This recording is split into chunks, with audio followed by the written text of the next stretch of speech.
Welcome to the Knock-On Effect, the rugby show where we say what the pundits won't, and we have some great news. The URC is back. This Friday night kicks off round 7. We're a third of the way through the season already. It's time to see how our predictions held up, where we right or wrong, and how we think the rest of the season will unfold in hindsight. Let's get stuck in.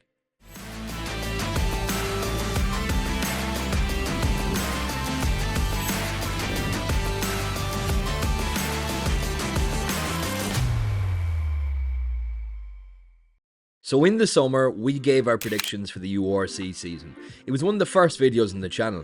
These are the categories we covered. Here's how the table currently looks, and here's how we called it. Drum roll please.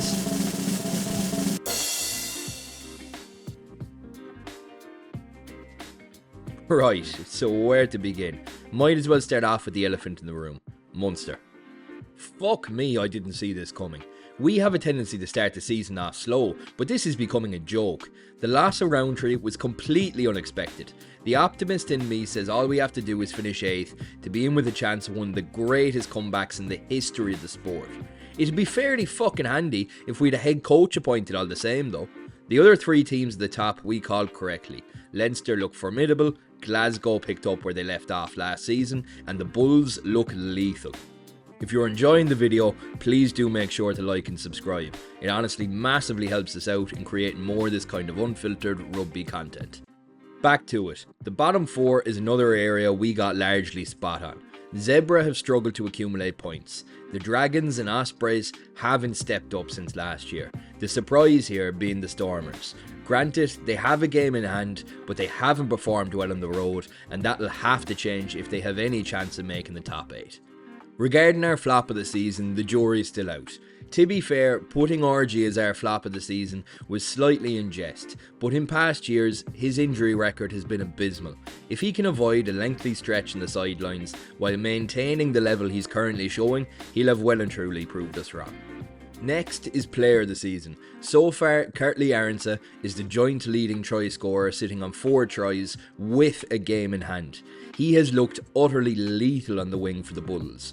Given the fact he's already helped them into 3rd in the table, it's looking likely they'll finish the season strong. I reckon if they have a good run at this final, he's still well within a shout for player of the season. Next up, we had Edinburgh as our dark horses. They have seriously fluctuated this season. To be fair, they had a horrible run of fixtures, but they'll need to step up their performances away from home if they want a top 8 finish. There's a handful of surprises that are worth mentioning. The Lions, Scarlets, Cardiff and Ulster all equally deserve a huge clap on the back. Cardiff and the Scarlets have majorly impressed me. Max Page has looked like a serious talent for the Scarlets, while Cardiff have identified a kick-heavy game plan that through Tinnis de Beer they have executed to a T. Quain Horn has been electric for the Lions, and Aidan Morgan has reinvigorated Ulster. The Sharks look to be a much improved side with the return of Sia Khaleesi, and Connacht have also majorly stepped up a gear with a number of impressive signings. Benetton have looked average. Jacob Umaga looks like a really talented out-half, but all too often they walk away without any points, which leads us to our final predictions for the season. At bottom 4, we have Zebra, Dragons, Ospreys and Benetton. I haven't seen enough from any of them to tell me anything different. Right, so flop of the season next. So far, it's definitely been Munster, but for the remainder of the season, given how highly I thought of them entering the campaign, I'm going with Edinburgh. Van der Merwe can't carry the full team, and they have looked fragile in defence at times. I don't see them making the knockout rounds. Dark horses, I'm going for Munster. If you're hoping that Munster will continue their run of form, you don't know the club. I'm a firm believer that we perform at our best when our backs are against the wall. There is plenty of talent throughout the squad. It's sink or swim time, and I'll always back my club. That being said, it's hard to see any improvements happening without a head coach to steer us in the right direction. Player of the season next, I'm sticking with Arendse. He has been unreal for the Bulls and doesn't show any signs of slowing down. The Bulls have been silky smooth out in the backs, which will only benefit the young Springbok. The sky's the limit for this young man. Top 4, I'm sticking with Leinster, Glasgow and the Bulls. In fourth spot, I'm a little bit torn. The Lions, Ulster and Connacht have all been extremely impressive. If you put a gun to my head, I'd probably go with Ulster, just because their squad has seen a bit less rotation than Connacht's and the Kingspan is a fortress.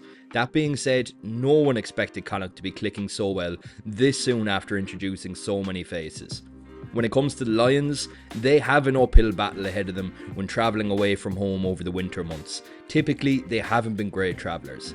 That being said, if they can find a way to keep the momentum going, anything can happen. Finally, it's time to crown our URC champions. I can't see anyone beating Leinster. They have looked like an absolute machine thus far.